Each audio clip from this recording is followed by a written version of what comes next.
Gemma Rodríguez, usted es ingeniero. Es un hombre que viene de las ciencias absolutamente exactas.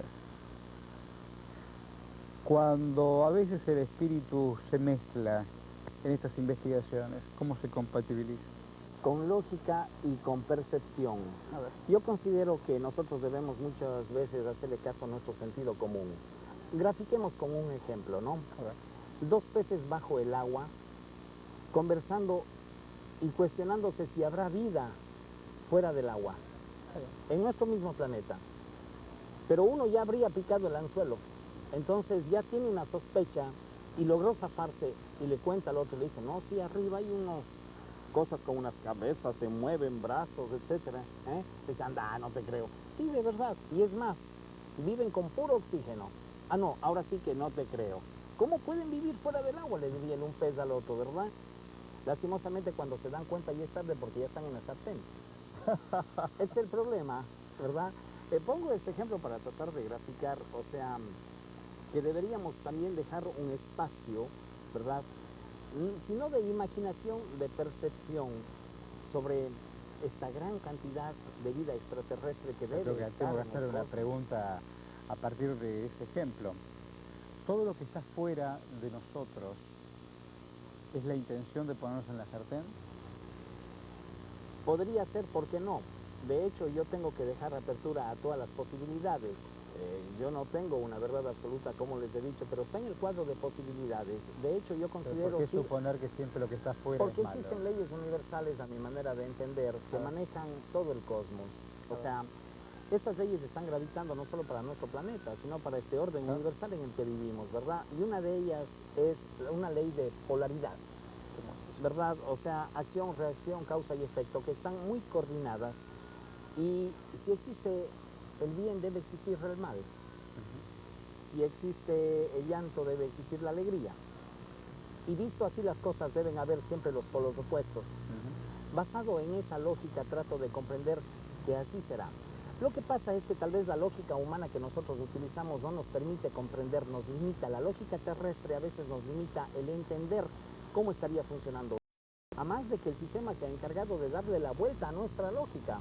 Horacio, si en mi país yo salgo a la calle y disparo y mato a una persona, me dan 16 años de cárcel de acuerdo a la ley ecuatoriana, a más que sufro el repudio de la sociedad, ¿verdad? Pero si voy a una guerra con el Perú, mientras más peruanos mato, soy un héroe, me condecoran. La acción es la misma y es hasta peor en este caso, pero la lógica con la que estamos juzgando es diferente. La acción es la misma, la lógica es diferente.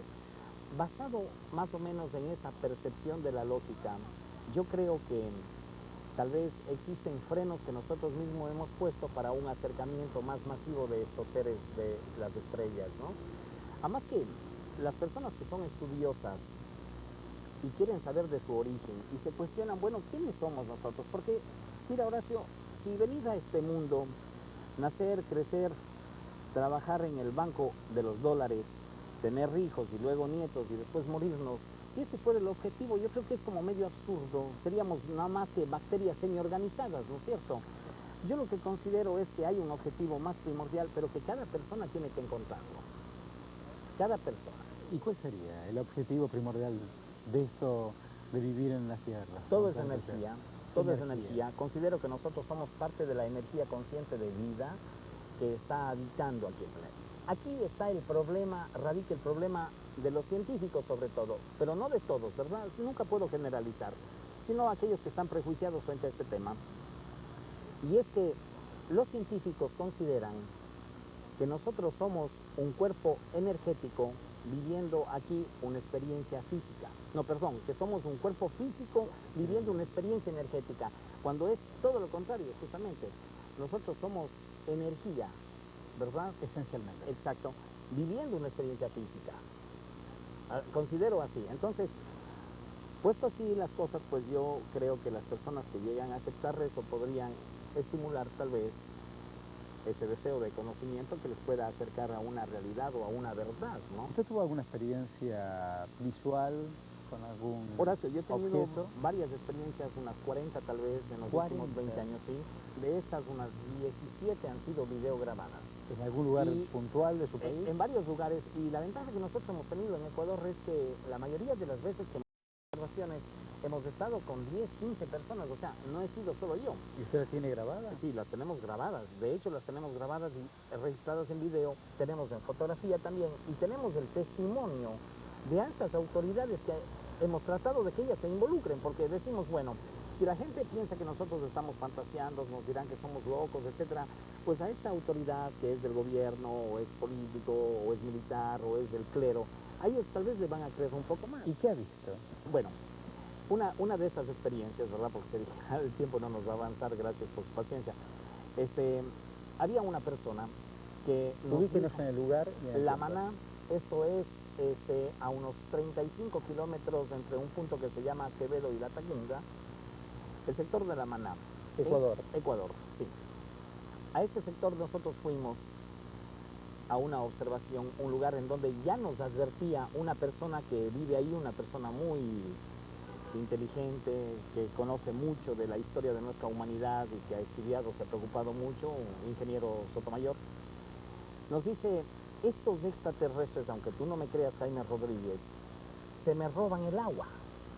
O sea, él tiene unos tanques gigantescos ahí donde llegaba el agua y esa agua él la embotellaba y la vendía porque era una de un gran poder curativo, le llama el agua de oro, ¿verdad? O le llamaba porque creo que esto terminó.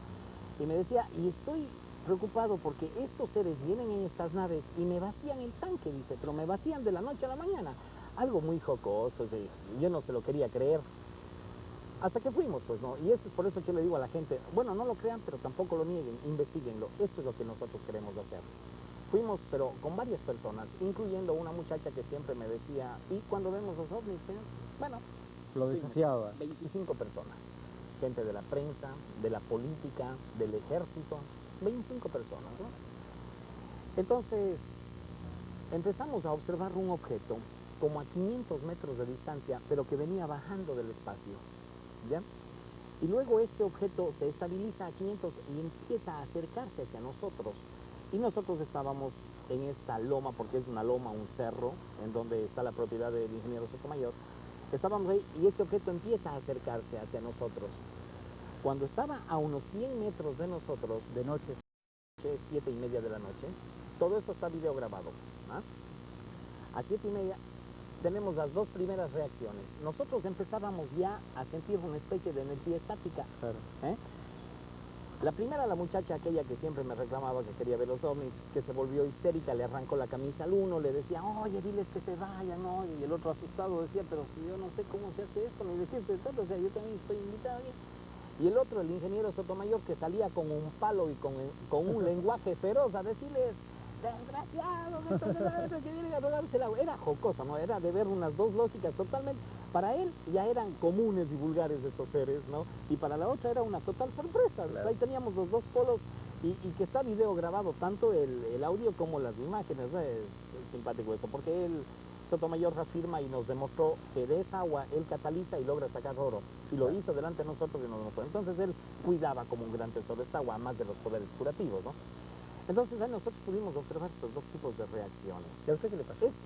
Este objeto parece que logra sentir esas malas vibraciones o energías. Estoy elucubrando, ¿verdad? Esto es lo que yo pienso, que hace un retroceso, una Z y se va. Eso está grabado en el video, ¿verdad? Le preguntaba a usted qué le pasó. Nosotros le decíamos, porque se oye en el fondo del audio, vengan, vengan, vengan, y teníamos ahí un auto y le hacíamos cambios de luces, y lo formidable es que antes de irse nos hacen... No, sí, entonces, y nosotros nos emocionábamos más, porque bueno, para nosotros esto ya era un 15º avistamiento tal vez, y tenía ahí un buen amigo, ¿verdad?, que él sabía que al hacerles luces nos podrían responder, y empezamos a hacerle luces con los autos, y empiezan a respondernos dos, y se fueron. Parece una película de Spielberg. Sí, parece, pero está videograbada. Entonces, lo importante es que eso, ¿no?, que yo considero que uno, en este trabajo de la ufología, en tanto en cuanto puede demostrar o sustentar lo que está diciendo, tiene más validez del testimonio, ¿no? Sobre todo que aquí están involucradas ya 25 personas. De estos avistamientos, Horacio, les puedo contar muchísimos. Estábamos con un científico, astrónomo, que yo le decía, el problema que tú tienes, le decía, es que debes vivir una frustración porque tu trabajo se limita solo hasta donde te da el ente. Hasta ahí puede llegar tu trabajo. Le digo, pero échale un poquito de imaginación, dale un poquito más de despegar ese límite que ya tenemos, de hecho, todos los seres humanos, de usar nuestras capacidades al 10% nada más. Y observa, entonces íbamos llegando plena luz del día en un cerro que se llama el Chugam, esto está por Tilmampiro, bien al norte de nuestro país, y a las 11 empieza a evolucionar un objeto lenticular, metálico, el típico ovni, la típica nave que conocemos. Y entre las nubes empieza a pasearse así, y le digo, mira, observa, entonces el tipo levanta la mirada y dice, eso es un satélite. No terminaba de decir la palabra satélite que el objeto se para en seco y se regresa. Entonces le digo, ¿cómo se te hace que un satélite se está regresando? Ojo, ahora sí, esto también está video grabado, ¿no? 11:30 de la mañana. Y empieza a usar, se para, y no es que se pierde horizontalmente, sino que se proyecta verticalmente en el espacio y se pierde al infinito. Entonces, estas experiencias tienen los tres sustentos que para mí se convierten, como hemos dicho, en evidencia innegable. Está la imagen, está el testimonio de la persona, ¿verdad? Y está toda la historia en el contexto con los antecedentes de por qué se presentan. Este último minuto que nos queda tengo que hacer una pregunta. Supongamos que usted tiene un contacto de primer tipo. Sí. ¿A usted qué le interesa? A mí me interesa, para usar un término un poco vulgar, timbrarle a la gente, aplastarle el timbre, tratar de que despierten frente a un conocimiento superior que podríamos manejar para una nueva era. Y para muchas personas, como lo fue para mí, el observar estas naves han servido como timbre. Y este timbre a mí me ha llegado a buscar información que me permita acercarme a una realidad, a una verdad, para construir un nuevo concepto y una explicación del por qué estoy aquí. Considero que las personas que lleguen a obtener este conocimiento, ¿verdad? Mientras más lo puedan aplicar, más conscientes serán. Y mientras más conscientes sean, más cerca de Dios estarán. Muchas gracias, Rodríguez. Lo mejor para usted. Gracias.